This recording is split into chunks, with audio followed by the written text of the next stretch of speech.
कैसे हैं आप सब। मैं उम्मीद करती हूँ आप सब बहुत अच्छे हैं और अपनी सेहत का पूरा ध्यान रख रहे हैं। ओजस हेल्थ केयर में हम बात करते हैं महिलाओं की हेल्थ से जुड़ी हुई प्रॉब्लम्स के बारे में और उनके कुछ बहुत ही छोटे और सिंपल सोल्यूशंस के बारे में। और आज हम बात करने वाले हैं कि किसी भी महिला को प्रेगनेंसी के दौरान न्यूट्रिशनल सप्लीमेंट्स देने की ज़रूरत क्यों पड़ती है, इनका क्या रोल होता है। बहुत बार लोगों का सवाल होता है कि प्रेगनेंसी कोई बीमारी नहीं है तो फिर हमें दवा खाने की ज़रूरत क्यों पड़नी चाहिए। आज इसी बारे में हम डिस्कस करेंगे, लेकिन उससे पहले एक बहुत ही छोटी और स्वीट सी स्टोरी आपके साथ शेयर करना चाहते हैं। कल एक महिला ने डिलीवरी के दौरान जब उसकी डिलीवरी हो रही थी सिजेरियन सेक्शन द्वारा, तो उसने मुझसे पूछा कि क्या हुआ है। मैंने उसे बताया कि आपकी बेटी हुई है। तो वो महिला इतनी ज़्यादा खुश हुई, उसने मेरे साथ शेयर किया कि मैंने इसका नाम सोच रखा है। उसने मुझे बताया कि उसका नाम उसने रेनेसा रखा है। रेनेसा माने पुनर्जन्म। तो उस महिला की जो एनर्जी थी, जो एक पॉजिटिव सी फीलिंग थी, उसकी वजह से पूरे ऑपरेशन थिएटर में जो इतनी अच्छी सी फीलिंग सभी लोगों को आई, हर एक कोई उसकी खुशी के साथ खुश था। कोई भी महिला जब एक बच्चे को डिलीवर करती है तो उसके लिए बहुत बड़ा एक अचीवमेंट होता है और उससे वो बहुत ज़्यादा अटैच्ड होती है। तो मदरहुड की जो फीलिंग होती है वो एक ऐसी फीलिंग है जो दुनिया के किसी भी अचीवमेंट के आगे बहुत बड़ी है। बहुत उसके आगे सभी तरीके के अचीवमेंट्स बहुत छोटे हैं। और मदरहुड की फीलिंग तभी कंप्लीट होती है जबकि किसी महिला के लिए बच्चा स्वस्थ है और वो खुद भी डिलीवरी के बाद स्वस्थ है। तो आज हम बात करने वाले हैं कि किसी भी प्रेगनेंसी में माँ और बच्चे के स्वास्थ्य के लिए न्यूट्रिशनल सप्लीमेंट्स का क्या रोल होता है, किन केसेस में न्यूट्रिशनल सप्लीमेंट देना बहुत ज़्यादा ज़रूरी होता है, न्यूट्रिशनल सप्लीमेंट्स किस समय दिए जाएँ, किस तरीके से दिए जाएँ, और अगर कोई महिला अगर हेल्दी डाइट ले रही है, कंप्लीट डाइट ले रही है, अदरवाइज फिट है, तो क्या ऐसे केसेस में भी न्यूट्रिशनल सप्लीमेंट्स की ज़रूरत पड़नी चाहिए। तो आइए शुरू करते हैं। सबसे पहले बात करते हैं कि किसी भी प्रेगनेंसी में न्यूट्रिशनल सप्लीमेंट्स की ज़रूरत क्यों पड़ती है। किसी भी प्रेगनेंसी में जो बर्थ डिफेक्ट्स होते हैं उनका एक इंसिडेंस होता है तकरीबन 3 से 4%। यानी कि अगर 100 बच्चे डिलीवर होते हैं तो 3 से 4 बच्चों में कोई ना कोई प्रॉब्लम हो सकती है। और उसमें एक बहुत बड़ा रोल होता है न्यूरल ट्यूब डिफेक्ट्स का। बहुत बड़ा फ्रैक्शन जो होता है वो न्यूरल ट्यूब डिफेक्ट्स का होता है। न्यूरल ट्यूब डिफेक्ट्स जो होते हैं वो बच्चे के ब्रेन और स्पाइनल कॉर्ड से जुड़ी हुई प्रॉब्लम्स होती हैं, उनको न्यूरल ट्यूब डिफेक्ट्स कहा जाता है। और कई सारे स्टडीज़ में ये प्रूव हुआ है कि फोलिक एसिड की कमी की वजह से न्यूरल ट्यूब डिफेक्ट्स देखे जाते हैं। वे महिलाएं जो प्रेगनेंसी से पहले फोलिक एसिड सप्लीमेंटेशन लेती हैं उनमें न्यूरल ट्यूब डिफेक्ट्स का इंसिडेंस काफ़ी कम देखा जाता है या ना के बराबर देखा जाता है। तो ये स्टडीज़ में प्रूव्ड है कि फोलिक एसिड सप्लीमेंटेशन प्रेगनेंसी के शुरू होने से पहले ही स्टार्ट करने से बच्चे में न्यूरल ट्यूब डिफेक्ट्स नहीं होते हैं। इसलिए फोलिक एसिड सप्लीमेंटेशन काफ़ी ज़्यादा ज़रूरी होता है। दूसरे नंबर पर वे महिलाएं जिनको कि फोलिक एसिड और आयरन की टैबलेट्स दी जाती हैं प्रेगनेंसी के दौरान, उन प्रेगनेंसीज के जो आउटकम्स होते हैं, माने जो बच्चा होता है उसका बर्थ वेट अच्छा होता है, बच्चे में ग्रोथ रिटार्डेशन और लो बर्थ वेट जैसी प्रॉब्लम्स कम देखी गई हैं। तो इसलिए आयरन और फोलिक एसिड सप्लीमेंटेशन प्रेगनेंसी के दौरान दिए जाना बहुत ज़्यादा ज़रूरी है। दूसरे नंबर पर बात करते हैं कि वे महिलाएं जो कि अदरवाइज़ हेल्दी हैं, क्या उनमें भी न्यूट्रिशनल सप्लीमेंट्स देने की ज़रूरत पड़नी चाहिए।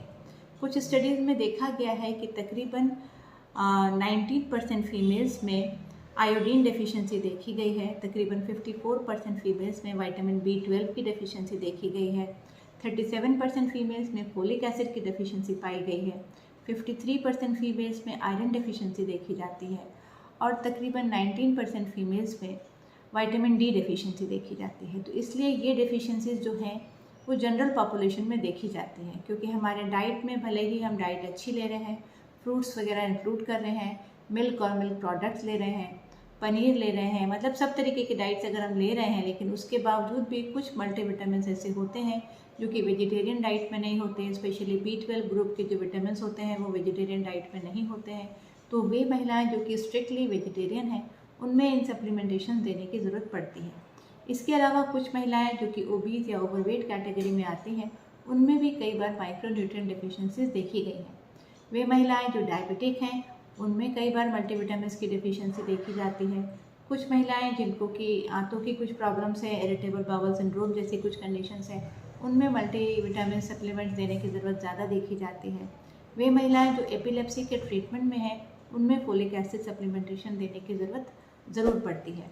वे महिलाएं जो प्रेगनेंसी आने से पहले कुछ ओरल कॉन्ट्रासेप्टिव पिल्स ले रही हैं, ऐसी महिलाओं में भी फोलिक एसिड सप्लीमेंटेशन रेकमेंड किए जाते हैं। तो ये सारे जो फैक्टर्स हैं वो इंडिकेट करते हैं कि प्रेगनेंसी से पहले ही फोलिक एसिड सप्लीमेंटेशन देना बहुत ज़्यादा ज़रूरी होता है, क्योंकि जब भी कोई प्रेगनेंसी शुरू होती है, पहला पीरियड मिस होने से पहले ही बच्चे की ग्रोथ शुरू हो जाती है। यानी कि जब तक कि महिला को पता भी नहीं है कि वो प्रेग्नेंट है, बच्चे की ग्रोथ शुरू हो जाती है। और ऐसे केसेस में जो बच्चे की ग्रोथ का एक मेजर हिस्सा है वो फर्स्ट मिस्ड पीरियड से पहले ही शुरू हो जाता है। इसलिए प्रेगनेंसी को प्लान्ड होना चाहिए और फोलिक एसिड सप्लीमेंटेशन प्रेगनेंसी शुरू होने से तकरीबन 3 महीने पहले शुरू करना बहुत ज़्यादा अच्छा रहता है। अब बात करते हैं कि कोई भी न्यूट्रिशनल सप्लीमेंट्स को लेने का सही तरीका क्या होता है। न्यूट्रिशनल सप्लीमेंट्स 2 तरीके के विशेषकर आज हम यहाँ बात कर रहे हैं, आयरन और फोलिक एसिड के बारे में। एक वीडियो मैंने कैल्शियम सप्लीमेंटेशन के बारे में पहले बताया है, उसका लिंक मैं डिस्क्रिप्शन बॉक्स में आपको दे दूँगी, अगर आप चाहें तो उसे भी देख सकते हैं।